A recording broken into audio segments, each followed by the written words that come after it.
اعوذ باللہ من الشیطان الرجیم بسم اللہ الرحمن الرحیم۔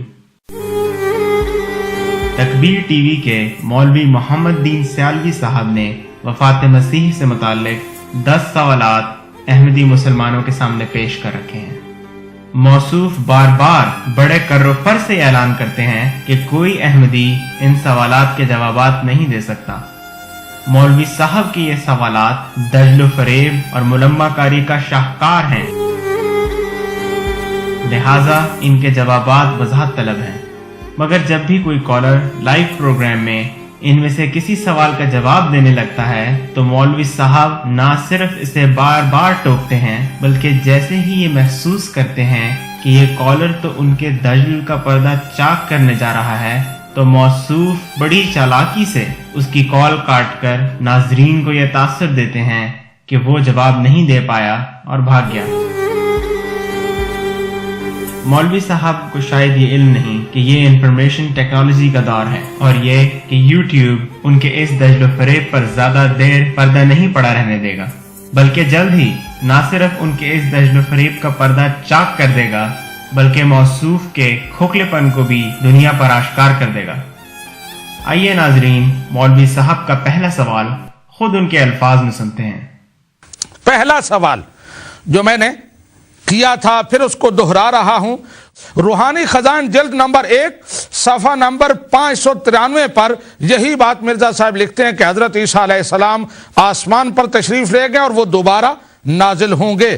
پہلے 50 سال تک ان کا یہی عقیدہ رہا کہ حضرت عیسیٰ علیہ السلام زندہ ہیں، آسمان پر موجود ہیں، ان کو آسمان پر اٹھا لیا گیا تھا، دوبارہ تشریف لائیں گے۔ لیکن 1889 میں یا 1890 میں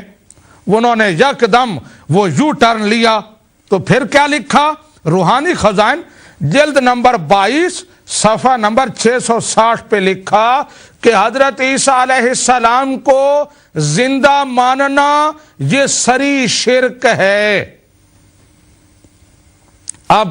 میں نے جو سوال اٹھایا تھا کہ حضرت عیسیٰ علیہ السلام کو زندہ ماننا اگر شرک ہے تو قادیانی اس بات کا اقرار کریں جہاں آ کر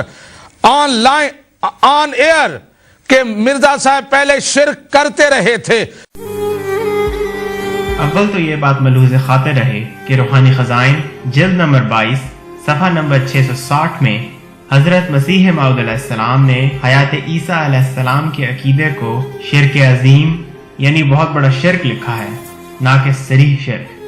جیسا کہ ناظرین اصل عبارت بمع ترجمہ میں بھی دیکھ سکتے ہیں۔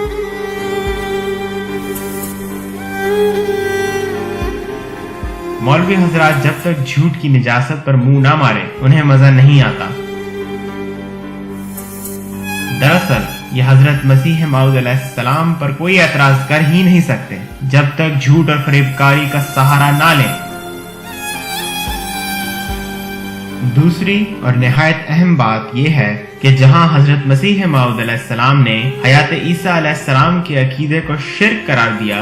وہیں آپ نے ایک بار نہیں بلکہ بار بار یہ وضاحت بھی فرمائی کہ یہ عقیدہ مبدا اور منجر الی شرک ہونے کی وجہ سے شرک ہے، نہ کہ اپنی ذات میں شرک، یعنی یہ ایک ایسا عقیدہ ہے جو شرک کی طرف لے جانے والا ہے، نہ کہ فی ذات ہی شرک۔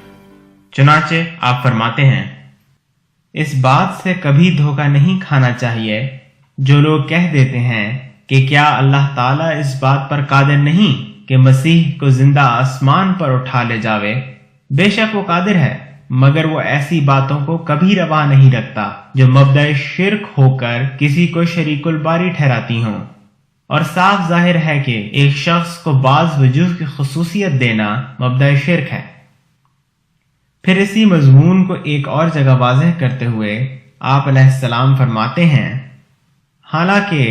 نذیر کا پیش کرنا 2 وجہ سے ضروری تھا،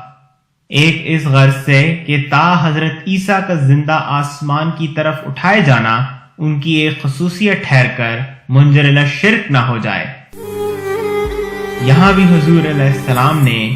حیات عیسیٰ کے عقیدے کو منجر الی شرک یعنی شرک کی طرف لے جانے والا قرار دیا ہے،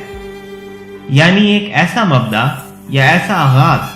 جو کہ شرک پر منتج ہونے کا سبب بن رہا ہے۔